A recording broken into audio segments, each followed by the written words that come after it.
You know what we call this in the United States? God's ketchup, right there. I've never heard that before. I think he just made it up. Is this how the other half lives all the time? One of those things just never happened. When somebody rips one, you know it, and it's not yours. It was like Bugs Bunny when you like smelled the carrot soup. That is the most random thing. What are you talking about? It's impossible.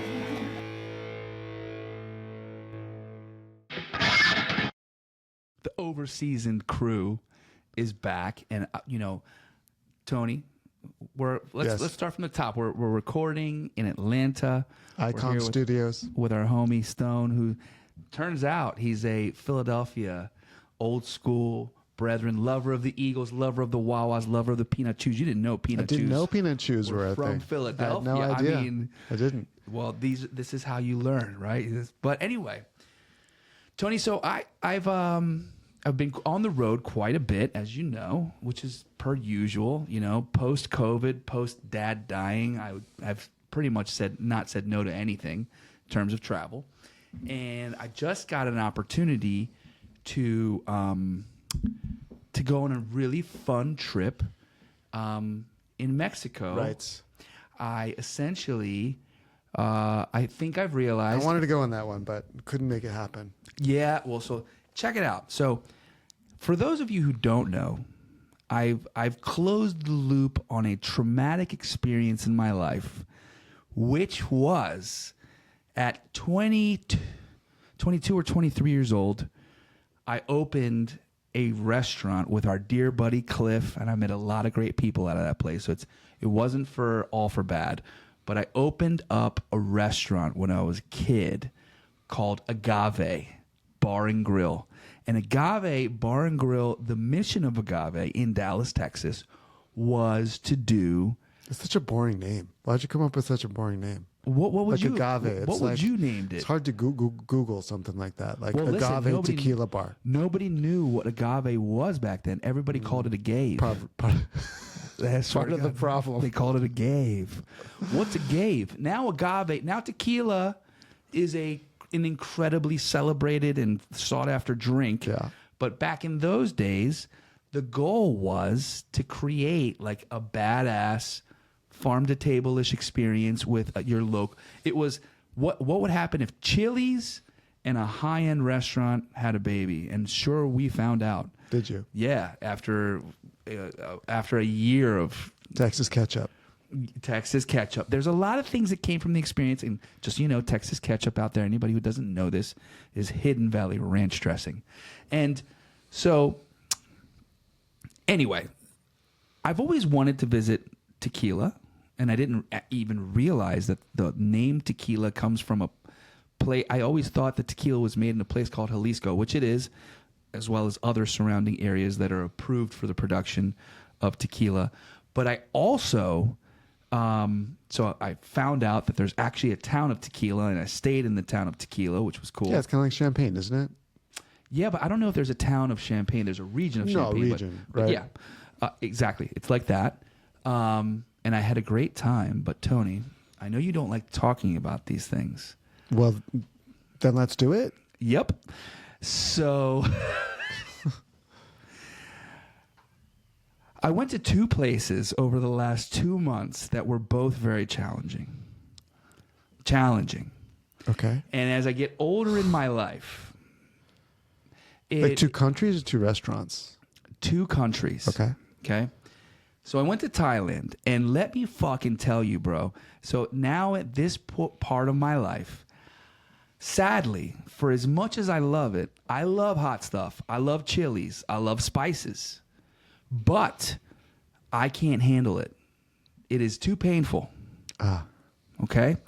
And so I went to Thailand wanting to go full throttle, experience it all, eat the pad thai, eat the this. When they would ask me like, hey, like what's your spice level? I'd say, just give it to me how you guys have it. Ooh. My friend, I suffered at a very high level in Thailand. Okay? And when I got to Thailand, I would say your travel companions probably suffered more, but and right. They sure did. And so we get to Thailand, and the first few days of eating, listen, they fucking can handle incredible levels of spice. It's crazy. When we were there, they had the very spicy things, but it kind of dissipate really quickly too. It didn't hang around. Did you find that again? Like it wasn't like you were going crazy. It would be hot and then go away. Yeah, no. So the thing is, like, when we were eating street food, there is no respect. There is no question. Which scale you want it? It's just hot. No. Exactly. Especially when you're going and the best food experiences we had were going to like the food markets. And the one that we went to in Chiang Rai, which not Chiang Mai, but Chiang Rai, dude, it was all locals, which was cool. And I'm like, you show up to these places where different specialties at different places, and some are doing like Hong Kong style barbecue, which I loved. In the north, there was this really cool influence of Chinese food, so you could see how like there might have been this trade route with the Indochina thing, where there's like cool Hong Kong barbecue, and then there's all these interesting curries they're using, but everything comes with a level of spice that is going to fucking destroy you from the inside out. Me, at least. I don't know if anybody else. But as I get older... Do you think it's something you can get used to? I don't know, dude. But so we ordered stuff, and the more remote you get, the less comfortable things are in terms of facilities and stuff. and also, how remote I didn't realize you're on kind of a road trip or something. It was like, you weren't like taking going the to train, see temples and all that stuff. Gotcha. You know what I mean? And like the more you go into the mountains, the less you go into the comforts of that bear on like the TP. You know what I mean? Like, I didn't bring things with me. Listen, when you go to a market, senor, and dude, the funniest shit.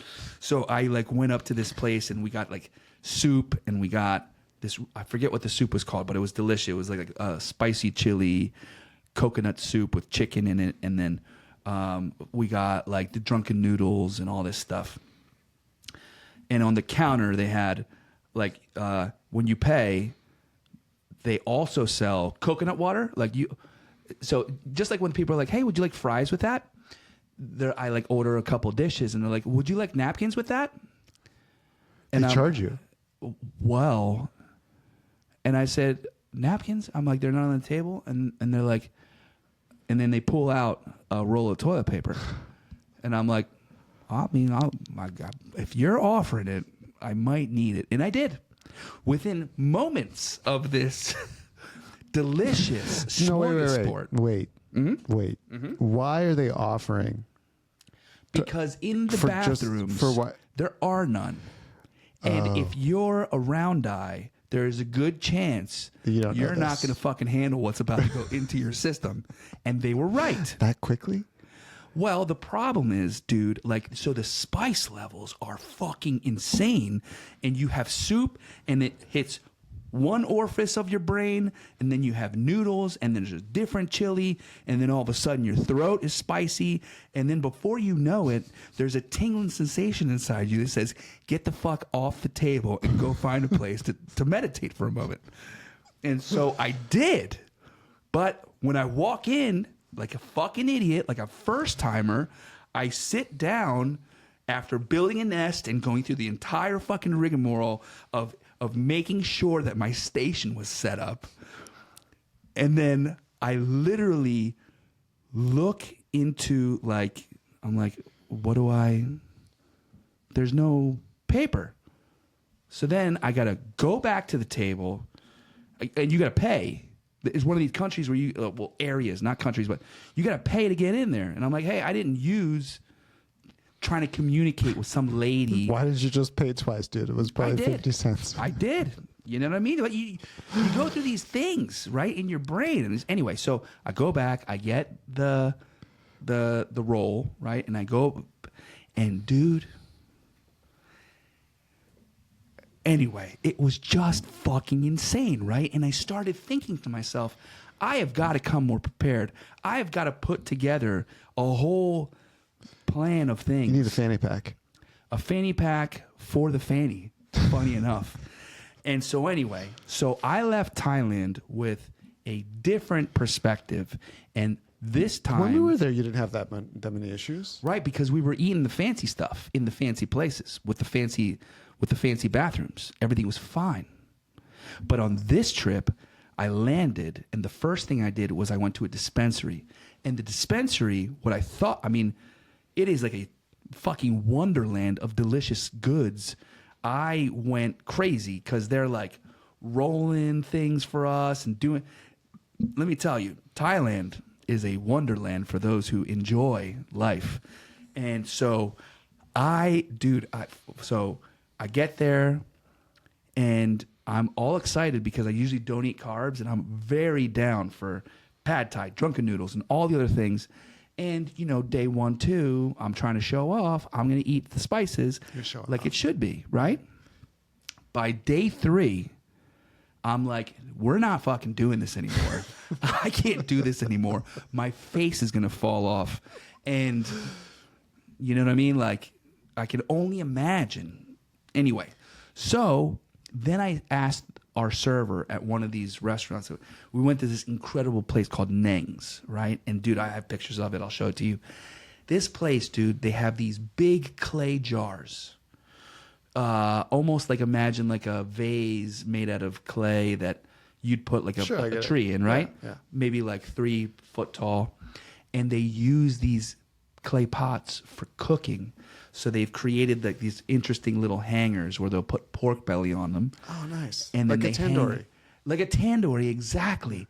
But they're like on a hanger, and they'll adjust the orientation of the hanger into the meat based on where they want to toast it up. Bottom? Correct. Interesting. Bro, this place was probably one of the best restaurants I've ever been to. Outdoors, everything's open air, and they essentially are making like, they're doing salads, like the papaya salad and the green mango salad and all that stuff. And then in the front, they're roasting off all these different pork bellies and stuff. It was fantastic. We talked to the cashier, and she explained how to order. And I'm like, is there a way to like not get it so damn spicy? And she goes, oh yeah, this button, because everything's in Thai. And if you think the symbols of Japanese or the symbols of Cantonese or whatever place you're coming from are intimidating, dude, it's like they mashed it together in Thai. And it's like, what? I have no fucking clue what that says. And then when you try to do the Google Translate and take a picture of something, it will just word vomit whatever it is. Like a bathroom in Thai, I think translated to like hole of water. You know what I mean? Like it doesn't say bathroom, right? And so when you're looking at like the menu and it says like flipped ear tongue, you're like, what the fuck is that? And it might simply be a salad, right? Right. But it just doesn't make sense. And so I'm looking at the menu and I fucking try to translate it. And she's like, oh, it's this thing. It means no chili. So then I'm like, oh. And I'm like, are they going to make fun of me for no chili? They're like, no, people here don't eat chili all the time. Really? Yes. All the time. She's like, I don't like spicy. And she's like, we literally have a station where we make the salads where there's no chilies on it because a lot of people don't like spicy. Huh. And I'm like, oh, so this isn't some like cultural, you know what I mean? Like you have to eat chili because you're here. And she explained to me that her and half the country don't eat chili. Even another whole world opened up to you. You liked it even more. I was like, this is fantastic. So and you could do it. You could check the box every other day. Correct, dude. And what? It changed everything. But the problem is, since we had been to the dispensary, what I gave up in terms of spice pains, bro, I have never eaten this much. And you've seen me eat. I have. You've seen me eat. I have never eaten this much. And then the problem is the dishes are $1.50. So you're getting drunken noodles with like these big ass prawns and like all these flavors. And then this salad and that salad. And then the pork belly is incredible. Can I try the one that comes from the upper I've always part? we always comment on the cost of dishes, but it's funny how like we're in an inexpensive country, you just keep eating until you like satisfy some kind of financial quota. So you'll eat $50 worth of food, whether it's a steak house, salad in a dish, right, or whether it's 85. Yeah. Dude. So then my stomach pains were as a result of just not stopping, bro. And you can't do the dispensary dance. This is the adjustment that was made 4 days in.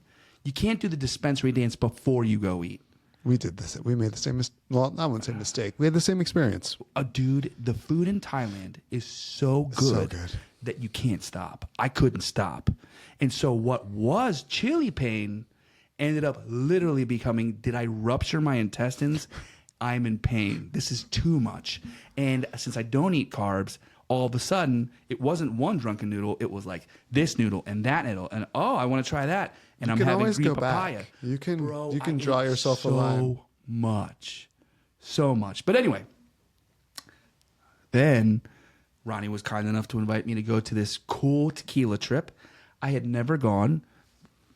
Going from the beginning. So it was about importing a certain kind of tequila that had not been imported before? Is that what it is? So Ronnie's working with some different brands that don't have representation in his area, which is the Philadelphia, PA, and New Jersey area. He met with those producers, and then there were other producers that are super hard to get into and that are kind of like cult icons. We got a chance to meet the owner of Valor and that project of tequilas, which was fantastic. And then we went to Cascaween, which is like this cult producer that's very hard to get. Incredible tequilas. Especially since you were telling on a previous, this was maybe 6 months ago or something, about how there was some funny business going on in the tequila industry. Yes. We were talking about it in the Philippines, I think. I'm not sure if we talked about it on the podcast. There are a whole bunch of lawsuits going down right now because essentially the governmental regulation called the CRT, the Consejo Regulador de Tequila, right? It's called the CRT. They're essentially the governing body that mandates the legal applications of how to make the product. It's like DOC right? in That's Italy. Correct. And, It's like Parmesan has to be made a certain way, right? And it's Buffalo de Mozzarella or mozzarella de Buffalo has to be made from buffalo milk, all this different stuff, right? Yeah. And in this case, the CRT is there to establish the standards by which tequila can be made. If it's a reposado, what kind of different plants you can use, mezcal. Some can be used for mezcal, some can be used for how you cook it. I thought the difference between mezcal and tequila was mezcal was the same agave, but it was roasted instead of steamed. So interestingly enough, mezcal is the base denomination of the spirit. So it's like brandy. Mezcal is essentially a Mexican spirit made from agave, and there's hundreds. I learned that there are over 200 different species of agave. Okay. Right? And the one from tequila, and the only one allowed in the production of tequila, is the Blue Weber Tequilano, right? Which is why it says 100% blue agave. And they have this really interesting, cool blue color. And then there's Espadín, and there's all different types of agave that grow throughout Mexico, which some are cultivated and some are wild, that are used for the production of mezcal. And mezcal, in its iterations from Oaxaca to Chihuahua and all different portions of the country, most typically are roasted and cooked. So you get a smoky So it's a much smokier flavor. Whereas in tequila and Jalisco and the surrounding areas where you can make tequila, they actually build these ovens which steam the agave. And dude, I got to eat agave after it's being cooked. What does it taste like? Like a damn sweet potato, dude. Really? It is very sweet. Huh. It is very caramelized. It is very malty. Imagine. I wouldn't have guessed that. Me I thought it'd be like neither. a vegetal. So did I. Hard to eat. So did I, dude. So we got to see the entire production process. We got to see. So you could eat agave. You could like make it as a side dish. A delicious one, dude. Like, wow. Think of the flavor that you get from pecan pie, like that sweet, molassesy, nutty flavor. If you literally chopped up or pureed the agave pulp after it's been roasted or steamed, in this case, it tastes like the filling of pecan pie. Interesting. I've never even had that agave syrup. That's like a sugar substitute. Thing, yeah, right? and they call it miel de agave. They're like honey. Right, dude. It was a really cool, eye-opening experience. But back to what you were saying about the the CRT, the regulatory board. It turns out that the people who fund the fucking regulatory board are the big companies. Of course. As is always the case. Yeah. Companies like Sauza and Don Julio and Cuervo, which account for 95% of the production, right? And so essentially what ends up happening is that these very small producers are locked into these very rigid systems, and we got to visit this one producer. It's about keeping the smaller producers out. Yes. I mean, it can. So what's happening now is Don Julio's being sued. And I don't know who's necessarily doing the suit, but there are allegations that they're adding flavors and adding sugars and adding different agents to what's supposed to be a 100% blue agave product. Got it. Right? So they might, for example, add vanillin, right? The compound found in vanilla to give it a sweeter type of flavor. They might add sugar or different types of sorbitol. Just adulterating what's supposed to be a natural product. But then we found out that they changed the rules, and up to 1% of the spirit can have different additives in it. And this was an update done by the CRT to give more flexibility. The idea is, so there's mixto tequila, right? And those are, it's very expensive to grow agaves. Let's start there, right? It takes a long time. It's a real investment. It takes 3 years for a little sapling, or there's these little offshoots of the agave that grow these little baby versions of themselves, like a clone of themselves. They're called hijuelos. Like a babyling, let's say, hijuelo. Like a little baby, right? That kind of grows off. And after 3 years, after it's connected to the root system, then you can cut them off and you can germinate or sprout them off on their own. But if you cut them beforehand, they may not survive. So it's like but what I found out, which I never knew, you got 3 years of this little sapling that grows off of the plant, and then after those 3 years, it's mature enough to grow on its own and develop a root system. And then once you plant that, it takes 7 years. So 10 years start to finish. So it's 10 years start to finish. And I didn't realize that the ultimate goal of the agave is to develop enough sugar inside of its body, inside the heart of the succulent. You must have seen fully mature ones. They were as tall as you? Yes, some of them are taller than you, right? And of course, it's not the core of it, what they call the piña. When you cut it, it looks like a pineapple. Yeah. The core of it might be, let's call it between 2 and 4 feet, right? And they can grow up to like 100 kilos, like big. Wow. But it's the actual it's the spines, right, that grow off of the plant that get so long, right? And they can be. I saw one that were like, 8 feet from one side to the other. But anyway, what's happening is that the agave itself is trying to bloom. It takes 7 years for the agave itself to grow this flower that then opens up. And the idea is that there's this local bat that goes through the valley. Yeah, bro, it's insane. There's this local fucking bat that goes through the valley and then starts to germinate and pollinate between the different agave plants that are open and blooming. And that's how the genetics of the actual agave start to evolve. They've had problems when they only take hijuelos, those little saplings, off of the plants because they're sharing the same exact DNA. And then if some sort of mold, mildew, or bacteria gets in, then it's they all interesting because sometimes they like to preserve that. They like to limit. I'm not talking about agave. Sure. Primarily, I think we were talking about that new pineapple. Remember that new pineapple that Dole had developed? Oh, yes. I forget what it was called, but we'll track it back. But they were trying to limit the pollination so that there wouldn't be too much crossover, so that they could keep the standard genetics exactly as they'd wanted to. Interesting. So they want that in tequila. They want the cross-pollination of the different... Well, there's a push towards it because they've had issues with the agaves where a whole field might get fucked up because it shares the same genetics. There's all kinds of blights and stuff that can kind of wipe things out. Correct. So anyway, the sugar that develops within the agave is the energy that's being essentially generated to then have this flower come up. But the goal is to harvest the agave where it's big and ripe enough and it develops sugar. So is it ripe before the flower goes up? That's correct. So then they've been cutting them before that happens so that they don't... When the flower comes up, in some cases, it's a good thing if you're trying to cross different types of pollen and create different cultivar, varieties.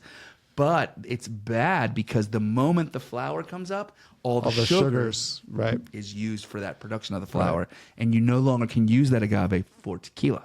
Interesting. It's a really interesting thing. But that's all to say. So you must have your seed crop, right, that you want to flower.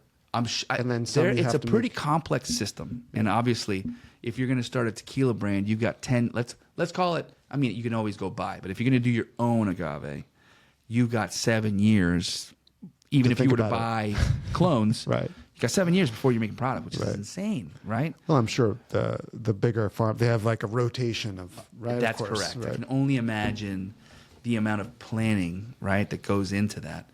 It was an awesome experience, but I got back into the... Are we going to talk about toilet paper again? We're not going to talk about toilet paper because Ronnie was kind enough to bring dude wipes. But, dude, we get to tequila, and I was first. Tell me some of the restaurant experiences you had. Okay, so we had excellent experiences at the restaurants. You were saying there was a lot of, I wouldn't say experiment. There was a lot of, you were kind of looking for some more standard Mexican fare. I wanted to go down home. Right. I wanted to go down home. So you're like, I'm in Mexico, I want some tacos. Right? I want tacos. But there was a lot of... I want some fun braises. I want mole. But Ronnie, was on the other side of the spectrum. He's like, I want to get some really good chef-driven stuff. I want to go to the spots that are most known in the area for their cooking, right? And so we went to some really cool restaurants, and we got to try all kinds of interpretations of Mexican food, but it's not street food, right? It's more refined. There's more use of different, and so we went to some really cool restaurants. My favorite experience was probably our last evening, this place called Xokol, Xokol, which is in Guadalajara. And Guadalajara is a cool town, but we had a great meal. You know what I mean? When you're eating duck, which I don't know, I'm not going to be the first one to throw myself out there, and I don't know if duck is produced in Mexico. I'm sure there's some ducks in Mexico. There must be. There must be. Well, that's the thing, though. I don't know if duck. This was a big ass. It's been a while since I've been to Mexico. Peking duck. Oh, Peking duck. Or a Long Island duck. I'm pretty sure this was a big, juicy. It was a French duck breast with. Interesting. I know I've had duck in Mexico too, and I feel like there are duck in Mexico. We're going to have to do a little research to figure it out. Find out if there's duck in Mexico. I had a lot of duck in Canada when I was there. That makes sense. Yeah, that makes a lot of sense. It was kind of like the bigger, like the magret breast. You know what I mean? Yeah. I totally. Exactly. Oh, that's exactly what this was. It was a magret breast. So, but this is. Going back to the point, so we got a chance to try all different kinds of Mexican, multiple iterations of Mexican food. Our first night we went to this really cool spot called I think it was called Loco Marino, and it was I was hesitant, but we got oysters. And why were you hesitant?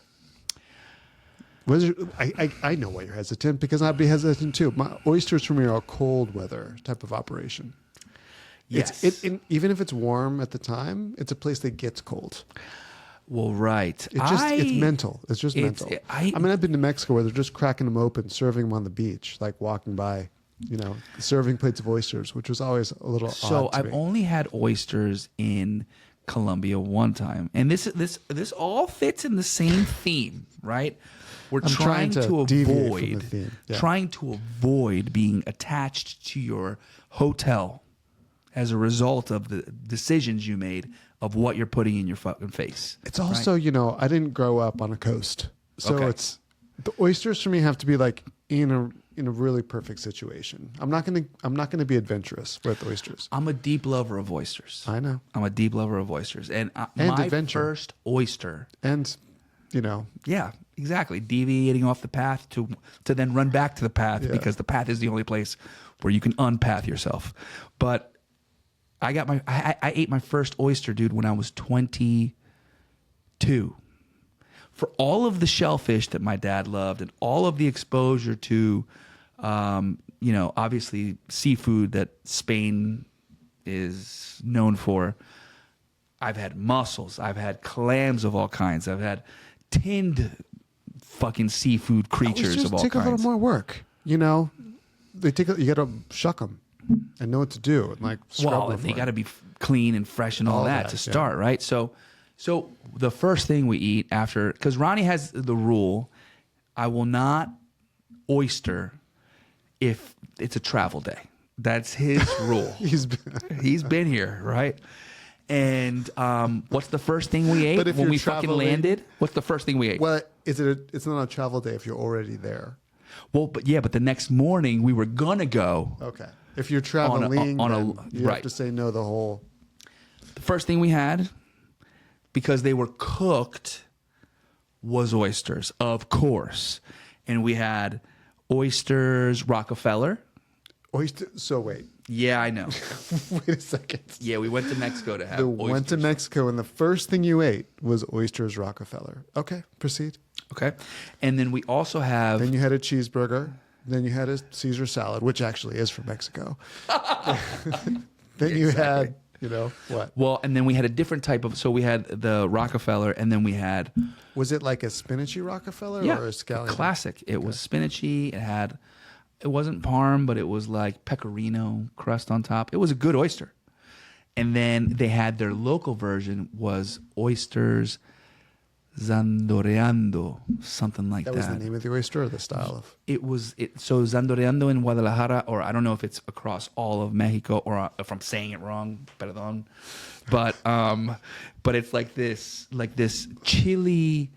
It almost it was like a pureed chili. Like a aguachile? Not so bright. More like a imagine if like if mole and like a little bit thicker, a little bit, but it was like a roasted chili sauce, right? I would imagine there's like grilled onion, a bunch of toasted chilies, and they like puree it with maybe some orange juice, something like that. Gotcha. And it turns into like a sweet and spicy glaze. And they put that in like maybe like a compound butter and roast the oysters that. So it was like a chili. Sounds like a leche de tigre type of situation. Yes, but with butter. Like chilies in there. And so they were excellent. And because, dude, the moment you land in Guadalajara, and Guadalajara is close-ish, like 2 hours from the Pacific. If it was a Gulf oyster, I would have said, fuck no. Because I said, where are these oysters from? And they said the Pacific. And I'm like, all right, I trust that more than that sweltering fucking hot, steamy Caribbean side. But I'm expecting a addendum to this. No, so we survived. Oh, okay. Thank God, the first day we survived. But then later, towards the next day, I started bubbling. I looked at my dear friend in the eyes. I said, things aren't going well, my friend. I don't know what's happening, but things are not good. And he's like, oh, I'm fine, but that's fine. He's like, all right, well, because we had to cancel a couple days. And just 6 hours later, And you were both eating the same maybe things. it was the fucking oil. Anyway, who knows? It could have been ice cubes. Sure. It could have been whatever. But, dude, we were struggling. And I remember talking to my mom, and she's like, oh, you traveled to Tequila to hang out in your hotel room for 2 days? And I'm like, Mom, I didn't plan this, all right? And then she's like, you really have to stop being so adventurous when you eat, because you have a weak stomach. And I'm like, Mom, what do you mean I have a weak stomach? I've been around the world. She's been telling you for 40 years. Yeah, you have a weak stomach. Dude, I feel like you have a steel trap. You never have stomach issues. I think, I'm a little bit more judicious sometimes. I probably would not have had oysters. Well, so anyway, so we go into the pharmacy, and these pharmacist abuelitas, they knew.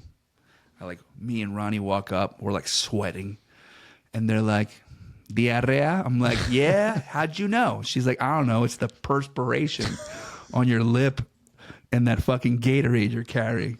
And so, dude, so of course, Ronnie's texting the lady that we were supposed to go visit for one of these distillery visits. And he's like, I'm so sorry, we can't make it out there. Like, we're having issues. And they're like, take this. And it's like the typical Mexican thing, right? I feel like since there's I guess in Mexico you don't need a doctor's orders for any specific medication. And he's like, shows her the picture of what the lady from the distillery told us to get. And she's like, how many do you want? I'm like, he'll take 10, I'll take 10. She's like, you should take this too. There was like a microbiotic thing. I got a whole fucking pharmacy, dude, in my bag. We got like 4 different things. Did it work? Sure did. It worked too well. Because so we took this stuff, right? And then I'm looking it up because I end up looking up what this stuff is. And it was like this medication that they give to cancer patients who have the inability to eat because their insides are destroyed. And I'm like, we couldn't get fucking Pepto-Bismol. We couldn't get Imodium. We got like the off the deep end fucking super expensive from Germany. Yes, we got that, right? And so we buy like all these things, and then she's trying to push fucking Viagra and Cialis on me as like a little add-on. Like in Thailand, they're trying to sell me toilet paper. And then at this place, an old lady who I can't even make eye contact with the embarrassment of my fucking bowel movements, and she's trying to push fucking dick pills on me. Anyway, and I'm like, where the fuck am I? Get me back to my hotel room. And then, so we take this stuff, right? And then I've never experienced this in my whole life. The opposite of what I was experiencing now came to be. I'm like, Ronnie, when was the last time you went to the bathroom? He's like, it's been a while. And I'm like, dude, I can't. This thing was like concrete fucking, dude. I woke up in the morning, bro. And I literally I was like, is this what getting old is like? I fucking can't go to the bathroom. And I'm like, we're about to take a 4-hour drive out in the middle of fucking nowhere, surrounded by cartels and all kinds of fucking like mountainous terrain. And I'm like, if I don't go, I don't know what's going to happen. So what do? You take more. Because I'm like, I'm not eating some fucking out in the fucking middle of the dunes random taco and then wondering how am I going to fucking take care of this. Dude, I didn't go to the bathroom for like 3 days. I landed in Florida, and I felt a little bubble, and I'm like, please, God. So what I'm trying to say is I have a cement mixer in my bag, ready to rock. You're ready for your next trip to Thailand. Yeah, dude. I'm not just ready for Thailand, dude. I think I can take a quarter of this thing, whatever it was. And anyway, so you don't want... So you got your appetite back also at the same time, so... Dude, I'm just coming back to normal. Just now, dude. I am coming off of what was the most wild ride. It went from free fall to complete stop in gravity, dude. I am... And dude, for a second there, I started looking up this pill. I'm like... Can you get back to normal? That's another pill. That's another. Yeah. So, dude, I literally I landed in Florida after this trip to Mexico. I haven't been normal since. And I'm like, my mom was like, oh, what'd you get for dinner? I'm like, I got papaya, I got dates, I got fucking prunes, Mom. She's like, what happened? I'm like, Nothing, and that's the problem. Nothing. So how was the tequila? Dude, you land in tequila. You know that smell that you get from tequila when you've had too much? Sure. And you burp up and you're like, oof. You know what I mean? Like, tequila has a smell, a very specific smell. Now, just imagine you open up your hotel room and the entire fucking town smells like that, dude. Like agave. Bro, like. me and Ronnie are on the verge of dying, right? We barely made it out of that town alive. And dude, there's nothing like being completely sick and opening the door to your hotel and the entire fucking town smells like sour, fermented agave tequila. I love it, but not this time. Dude, we were and we can't just go and sit in the hotel room the whole time. We had to go finally visit. And we visited one of the fucking most incredible distilleries. And bro, I was trying to make eye contact with him. Like, they were pouring us fucking real, like, Hercules shots. And they're like, this is a beautiful barrel of Tahona-made tequila that we've only made twice. There's 500 bottles. And bro, I'm looking at Ronnie. I'm like, I can't fucking drink this, bro. I'm about to toss my cookies. Like, this is very difficult. Tequila's not one of those things that you can just pleasantly, like, whiff by. Right. It is intense, dude. And so, dude, they poured like 6 shots of tequila. And I'm doing my best to act interested, be in it, love it. I'm like, hi, what kind of barrel did you use? And I fucking take one whiff. And I'm like, dude. So I did what anyone would do in a situation where you can't quite stomach it. Take a little baby, like a little hummingbird paste. And then, dude, I sadly had to, like, no, bro, I couldn't do it, dude. I'm literally. So were you like hiding that you had to? You were like, dude, it's dude, imagine going to like these exclusive invite only places where like they can't wait to show you all this stuff and this special thing they made and the blah blah blah, and this one's a wild agave with a wild ferment and like it's a little more sour. It sounds like your total happy place. Like you in a normal situation where I wasn't worried about my next breath, it would have been awesome. But I will say, in a situation where you are barely making it. So we should go back. Now we can go back. You know the lay of the land. You know to avoid oysters, supposedly, on this trip. I mean, I think it's the easiest thing to cut out. Like, just don't go that way this time. Perhaps you've acclimated a little bit if we go soon enough, but we should go back and experience it. We got to do a little bit more traveling overseas. Dude, I love it. It was a cool place, and we should certainly go. Let's do it. It's a really cool place to visit. And you know what? I can easily say that from this moment on, we are locked and loaded. We already have the ready. drugs. We're ready to we go. have the drugs, so we can survive this. And yeah, I want to thank that lady at the pharmacy. Thank you for oversharing again on Overseasoned. I know you like the opportunity. Yeah, it was excellent, and you know, let's go see what the best of Atlanta has to offer as far as the dining landscape. Let's get some pho. Well, thanks for joining us. If anybody out there is looking for cement mixer for your innards, then just give me a shout. I got your back. Thank you. Overseasoned podcast was brought to you by Over Easy Office, outsourced bookkeeping solution.